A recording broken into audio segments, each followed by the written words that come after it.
vous le dis tout de suite, j'ai adoré cet épisode de Raw.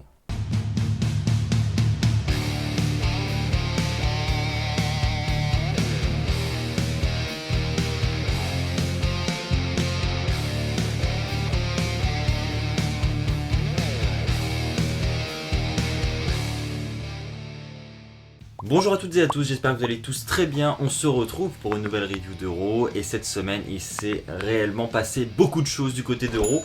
On va y revenir ensemble, c'est l'objectif de l'émission. On va revenir évidemment sur la rivalité entre Edge et Randy Orton qui avance encore et encore avec des invités qui viennent s'infiltrer dans cette rivalité. On va également parler de Becky Lynch qui semble avoir trouvé son adversaire pour WrestleMania. On va voir si c'est le cas, on va en parler ensemble. Bref, vous l'aurez compris, on va balayer les plus gros sujets de ce Monday Night Raw. Allez, ceci étant dit, commençons avec le premier point de la soirée que je voulais évoquer avec vous, ça va être le VIP Lounge de MVP. Alors quand j'ai vu cette annonce déjà, j'y croyais pas parce qu'on avait lu des news comme quoi c'était potentiellement la semaine dernière le dernier match de MVP, la dernière apparition de MVP à la WWE. Et visiblement, il semble rester dans la fédération et on nous annonce donc ce segment. Donc pour ceux qui ne connaissent pas le VIP Lounge, c'est le talk show de MVP. Enfin, c'est vraiment de la pure nostalgie, quoi. C'était son talk show il y a quelques années où il était sur le ring avec des canapés, du champagne, etc. C'était vraiment hyper classe. Il y avait ces fameuses barrières, enfin ces cordelettes pour empêcher les superstars de venir sur le ring avec des gars de la sécurité, etc. Enfin là on était vraiment exactement dans le même scénario et c'était vraiment super bon déjà de retrouver cette ambiance et de revivre ça en 2020, je trouve ça incroyable. Donc déjà premier bon point de la soirée. Et puis on nous annonce que l'invité de MVP pour ce VIP Lounge, eh bien ce sera nul autre que le vainqueur du Royal Rumble 2020, à savoir Drew McIntyre. Donc Drew McIntyre arrive, donc déjà il y a les gars de la sécu, etc. Lui il s'embête pas avec une petite cordelette, il fout tout par terre et il passe. Et il s'excuse auprès d'MVP, excuse-moi d'avoir dérangé tes petites cordelettes quoi. Et MVP, t'inquiète pas, je te connais et tout, enfin...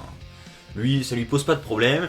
Et puis petit à petit, on va voir MVP qui essaie de faire comprendre quelque chose à Drew McIntyre. Drew McIntyre va d'ailleurs s'en apercevoir, il va lui faire la réflexion, et puis MVP dit non, pas du tout. Et puis au fil du temps, on va avancer dans le speech et on va comprendre qu'en réalité, MVP a envie d'être le manager de Drew McIntyre. Il a envie de devenir son poleman, quoi. Il veut que Drew McIntyre soit son poleman guy. En gros c'est ça, il veut être son avocat, enfin ils vont citer tous les termes un peu à la poleman. Et on a Drew McIntyre qui dit que non, il n'a pas besoin d'un mec qui parle pour lui, il n'a pas besoin d'un mec qui est là pour le représenter, il a vraiment pas besoin de ça. Et donc MVP va commencer à s'énerver et tout, et puis la tension va monter entre les deux, et puis ça va finir en un coup de poing dans la face de MVP. Et puis Claymore Kick, voilà, ça se termine là-dessus. Drew McIntyre qui a littéralement calmé MVP. C'était un très bon segment, honnêtement c'était divertissant, ça fait avancer progressivement la rivalité entre Lesnar et Drew McIntyre, parce que mine de rien il reste pas mal de semaines, et il va falloir meubler toutes ces semaines, sachant que Lesnar n'était pas là cette semaine, il sera probablement pas là durant d'autres semaines à venir, donc clairement quand t'es tout seul pour faire avancer une rivalité c'est pas simple, et là avec ce VIP Lounge je trouve qu'ils ont réussi à booker un bon show tout en faisant avancer la rivalité. Et ça c'est plutôt cool, donc vraiment un gros point positif pour ce début de Raw. Maintenant on va se tourner du côté de la division féminine avec Rhea Ripley qui on le rappelle est la championne féminine de la NXT. Elle a défié Charlotte Flair la semaine dernière à Raw. Charlotte Flair devrait répondre à son challenge à NXT la semaine dernière, ce qui n'a pas été le cas, on nous le rappelle d'ailleurs à Raw cette nuit. Et donc justement Rhea est en interview et en gros on lui demande qu'est-ce que ça lui fait que Charlotte n'ait pas encore répondu à son challenge, etc. Et elle sera rapidement coupée par Sarah Logan qui va lui dire en gros tu te prends pour qui, venir à un Raw, etc. On a donc Rhea Ripley qui va se présenter à Sarah Logan et qui va tout simplement lui demander mais t'es qui toi en fait? Et donc Sarah Logan, vous vous doutez bien, ça ne va pas lui plaire, donc aussitôt elle va aller dans l'arène, elle va monter sur le ring en prenant un micro et elle dit qu'elle veut se présenter à Rhea Ripley, donc elle demande à Rhea de venir sur le ring. Et donc ça nous mène à un match 1 contre 1 entre les deux. Le match n'aura pas le temps de commencer que Charlotte Flair arrivera sur la scène pour observer le match. On aura donc Rhea Ripley qui va battre Sarah Logan dans un match très expéditif. Et ensuite on a justement Charlotte Flair qui va prendre un micro à son tour, et donc on va évidemment parler de ce challenge pour WrestleMania, est-ce que Charlotte l'accepte ou pas, et Charlotte va tout simplement lui dire, mais pourquoi j'accepterais ton challenge maintenant, sachant que ce dimanche à NXT TakeOver Portland, tu peux potentiellement perdre ton titre de la NXT, donc j'ai vraiment rien à y gagner, je veux être sûr que tu aies ton titre NXT avant d'accepter ce challenge. Et donc voilà, ça va se conclure là-dessus. La suite, je pense qu'on l'aura en ce qui concerne cette rivalité à NXT TakeOver Portland. Je pense qu'il y a de grandes chances, mais alors d'immenses chances, que l'on ait Charlotte Flair durant le pay-per-view. Soit elle va l'attaquer durant le match, soit elle va l'attaquer après le match, soit elle va tout simplement venir la défier après le match. Je n'en sais rien, mais la présence de Charlotte Flair dans ce pay-per-view, j'en mettrai presque ma main à couper. Quoi qu'il en soit, c'est une très bonne rivalité, franchement, j'adhère totalement, je trouve que il y a du suspense en ce qui concerne cette rivalité, il y a vraiment moyen d'organiser des angles incroyables, et voilà, c'est vraiment un face-à-face qu'on n'a jamais eu, et c'est ça qui est bon aussi, d'avoir des combats inédits comme ça à WrestleMania, c'est assez rare, mine de rien, hein, qu'on ait des matchs qu'on ait vraiment, mais alors jamais vus, et là ce sera le cas, et c'est vraiment une très bonne nouvelle pour la carte de WrestleMania, je pense. Maintenant évidemment on va parler de Randy Orton, et qu'est-ce que j'aime cette rivalité, qu'est-ce que je l'aime, et pourtant il s'est pas passé non plus énormément de choses. Edge n'était même pas présent cette semaine, mais c'était quand même super bon. Beaucoup de nostalgie en fait qui revient petit à petit, plus la rivalité avance, plus la nostalgie revient. Et c'est très très bon, c'est très très bon. Qu'est-ce que nous avons cette semaine? Donc nous avons premièrement Orton qui fait son entrée. Et comme d'habitude, enfin comme la semaine dernière, il va prendre son temps avant de prendre le micro, avant de commencer à parler. Et il va commencer à dire je crois que je dois encore des explications à tout le monde. Et il aura à peine le temps de poursuivre une seconde phrase qu'il sera coupé par Matt Hardy. Et là, quand on entend la musique, déjà on se dit waouh, ok, on s'y attendait tellement pas en fait, Matt Hardy qui arrive. Et là tout de suite, enfin moi en tout cas j'ai direct pensé à la rivalité Matt Hardy-Edge, enfin il y a tout ça qui remonte en fait. Et on se demande qu'est-ce qu'il vient faire là Matt Hardy, parce que comme il le dit, il a vraiment aucune raison de venir défendre Edge parce que c'est l'un de ses plus grands rivaux de l'histoire de la WWE. Mais en mettant ça de côté, il va quand même revenir sur ses débuts à la WWE. Il va dire qu'ils ont commencé ensemble. Ils ont sillonné toutes les routes ensemble, à travers notamment ces ladder matchs. Il va parler de No Mercy 99 avec ce ladder match incroyable. Il va ensuite parler des TLC matchs qu'ils ont créés ensemble et qu'ils ont rendu révolutionnaires. Il dit que d'ailleurs c'est aujourd'hui le nom d'un pay-per-view à part entière. Enfin bref, il va vraiment citer tous les exploits qu'il a réalisés avec Edge. Et donc voilà, il va commencer à le défendre, etc. Et il demande des explications à Randy Orton pourquoi il a fait ça. En fait, Matt Hardy se dit qu'il se met à la place de Edge parce que voilà, il dit qu'il a commencé avec, ça aurait pu être lui à sa place, et il sait ce que c'est de mettre fin à une carrière comme ça. Donc il ne comprend pas cet acte, et il va tout simplement se faire attaquer par Randy Orton. Donc on aura une première tentative de RKO qui sera contrée par Matt Hardy, qui va tenter de revenir en assénant des coups de poing, etc. sur Orton.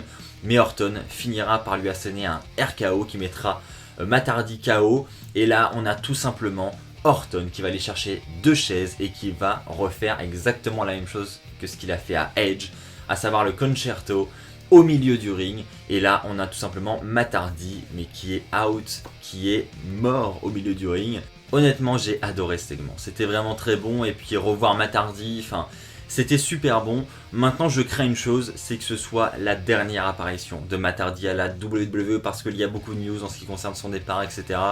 Et je pense que cet angle a peut-être potentiellement été mis en place pour écarter Matt Hardy des rings de la WWE, et ça pourrait être le signe d'un départ de Matt Hardy. Alors j'en parlerai très probablement dans un épisode de WWE News dès demain, donc n'hésitez pas à vous abonner pour ne pas le rater d'ailleurs. Mais voilà, je pense qu'il y a des chances, on va voir, je pense qu'il y aura des news qui vont sortir dans la journée, mais moi je prendrai cette direction. Et c'est dommage parce qu'on a envie de garder Matt Hardy à la WWE, mais malheureusement je crois que son booking, etc. ne lui correspondent pas, et il a envie de partir, et malheureusement c'est comme ça. Ceci étant dit, passons au flop de la soirée.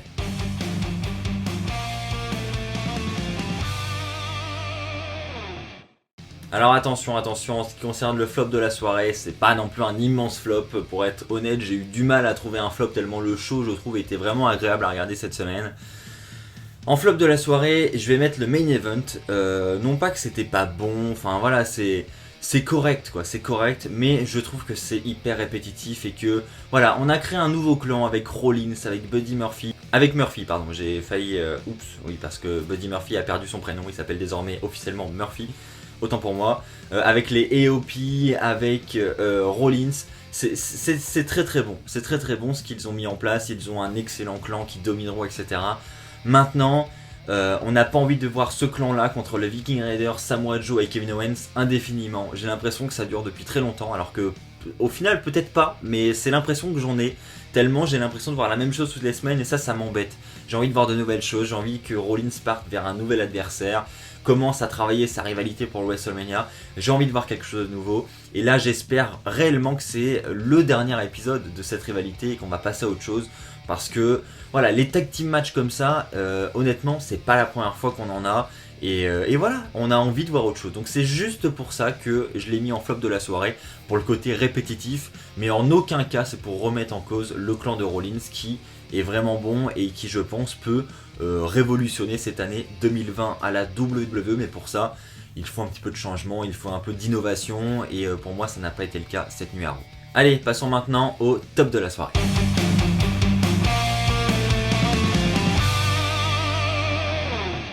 Pour être honnête, cette place de top de la soirée, elle a été compliquée à choisir parce que pour moi, il y avait plusieurs segments qui potentiellement pouvaient se placer sur le podium et sur le haut de ce podium pour cet épisode de Raw. Et j'ai décidé d'y mettre Becky Lynch et Shayna Baszler. Donc pourquoi ? Parce que j'ai trouvé vraiment ce segment vraiment bon, mais voire très bon. Peut-être un peu exagéré quand même. On va y revenir, mais voilà, c'est un peu chaud quand même. Mais d'un autre côté, ça nous annonce une rivalité qui va être très intense, un peu comme Edge et Orton. On part direct, là on est en bas de la colline si vous voyez ce que je veux dire. Là on a WrestleMania qui est en haut, on est en bas et on a l'impression que ça va monter mais ça va être excellent. Ça va être excellent. Donc qu'est-ce que nous avons cette semaine ? Nous avons premièrement le match entre Becky Lynch et Asuka. Asuka avait demandé un rematch pour le titre féminin, elle l'a obtenu. Donc on a eu un bon match qui a duré vraiment pas mal de temps. Je ne saurais pas vous dire le temps exact, mais il a duré vraiment longtemps. Donc c'était un bon point, bon match. Et on termine avec une victoire de Becky Lynch qui fera le compte de 3 sur Asuka. Et donc à la suite de ça, alors qu'on a un gros plan sur Becky Lynch qui est en train de célébrer sa victoire, on a Shayna Baszler qui débarque du public et qui va attaquer Becky Lynch assez violemment. Et puis après, juste après cette attaque, on a Shayna Baszler qui va retirer son protège-dents et qui va aller mordre la nuque de Becky Lynch. Et là on se dit waouh, déjà c'est assez violent quoi, les mordre comme ça c'est pas les segments qu'on a l'habitude de voir. Et puis à la suite de ça, quand on voit Shayna Baszler arrêter de mordre Becky Lynch, on voit qu'elle a la bouche en sang, Becky Lynch a le cou en sang. C'était une scène digne de Walking Dead quoi, c'était exactement ça. Donc c'était vraiment violent. D'un côté ça fait plaisir de voir des scènes assez violentes comme ça à la WWE parce que c'est assez rare mine de rien durant cette époque. Mais je me demande si c'est pas un petit peu exagéré quand même. Parce que aller mordre quelqu'un et aller lui arracher la chair jusqu'à ce que ça saigne quand même. Je veux bien que ce soit violent, mais ça me paraît un peu exagéré. Et du coup on a eu tout au long de la soirée des récaps sur ce qui s'est passé etc. Donc on a eu Becky Lynch dans un premier temps qui refusait l'aide des médecins, qui lui disait oh va doucement parce qu'on a un médecin qui était en train de venir enlever le sang qu'elle avait dans la nuque, doucement ça fait mal etc. Donc elle jouait bien le truc honnêtement. Et après les médecins demandent à Becky Lynch de monter dans l'ambulance pour partir se faire soigner etc. Becky Lynch refuse de monter dans l'ambulance, elle va claquer la porte de l'ambulance, elle dit moi à l'hôpital j'y vais de moi-même, j'y vais toute seule. Et donc elle va aller côté chauffeur de l'ambulance, elle va jarter le chauffeur, c'est littéralement jarter parce qu'elle va le prendre aucun respect, elle va le balancer dans des caisses, le pauvre il s'est assommé, ça m'a fait rire d'ailleurs ce moment. Donc on a Becky Lynch ensuite qui va monter dans l'ambulance, qui va conduire l'ambulance et qui va partir toute seule en direction de l'ambulance, donc vraiment incroyable. Et ensuite plus tard dans la soirée on aura le retour de l'ambulance, donc Becky Lynch qui revient avec l'ambulance, qui descend de cette ambulance, qui va aller sur le ring. Elle va tout simplement dire à Shayna Baszler qu'elle n'est pas prête pour ce qui va lui arriver semaine après semaine. Elle dit qu'elle va la démolir, la démonter. Et donc voilà, je veux dire, il n'y a pas besoin d'autres mots pour décrire ce segment et vous prouver qu'il mérite cette place de top de la soirée. Clairement, ça va être l'une des rivalités majeures de cette route vers WrestleMania. Et là, il n'y a plus aucun doute quoi. On aura Becky Lynch contre Shayna Baszler à WrestleMania et ça c'est très très bon et j'ai vraiment hâte de voir la suite.